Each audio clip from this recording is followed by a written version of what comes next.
इस वक्त जुबैर साहब और पीएमएल-एन जनरल बाजवा से मुज़ाकरात कर रहे थे, उस वक्त मरियम नवाज क्या कह रही थी, ये आप सुनेंगे नहीं ना तो आपको पूरा मजा नहीं आएगा। ये जरा आप सुने आप।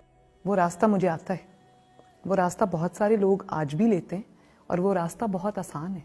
उसमें सिर्फ आपको हाथ जोड़ने पड़ते हैं, उसमें सिर्फ आपको अपनी सेल्फ रिस्पेक्ट कुर्बान करनी पड़ती है, उसमें सिर्फ आपको जूते साफ करने पड़ते हैं और वो आसान रास्ता है। वो मुझे भी आता है, बहुत अच्छे तरीके से आता है, लेकिन मुझे आप ये ना समझें कि मुझे अंदाजा नहीं था कि इस रास्ते तो वो रास्ता आता है, मुझे बहुत अच्छे तरीके से आता है। ये तो पूरी कौम मान गई कि जितने अच्छे तरीके से वो जो जूते साफ करने वाला रास्ता है वो मरियम नवाज और नवाज शरीफ को आता है कि अपने भाई को भी पता नहीं चलने दिया और खामोशी से जूते साफ कर दिए। यानी ये रास्ता किसी और को इतना अच्छा नहीं आता। ये एग्जैक्टली उन्हीं दिनों के स्टेटमेंट्स हैं मरियम नवाज के, जिन दिनों में वो इनकलाबी बनने का ड्रामा करते थे।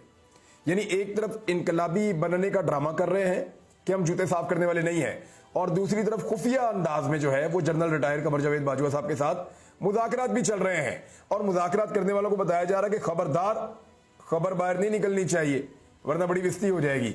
इवन शहबाज शरीफ पे भी एतबार नहीं किया, उसको भी नहीं बताया। तो ये बड़ा एक जबरदस्त किस्म की चीज चल रही है और जितने दिन तक मोहम्मद जुबैर साहब इंकशाफात करते रहेंगे ये स्टेटमेंट जो है ये मुझे बार बार याद आता रहेगा। अगर मैं आपको दोबारा भी सुनाऊं तो माजरत, इसको सुन लीजिएगा क्योंकि मुझे इसके अंदर पूरी कहानी नजर आ रही है।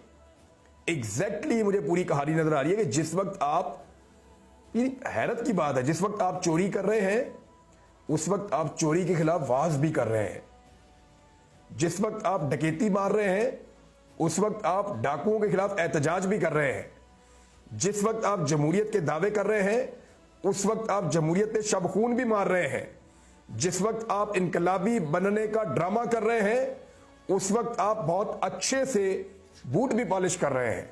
तो इससे बड़ी मुनाफकत और इससे बड़ी दो नंबरी मैंने अपनी सारी जिंदगी में किसी और सियासी जमात को करते हुए नहीं देखा।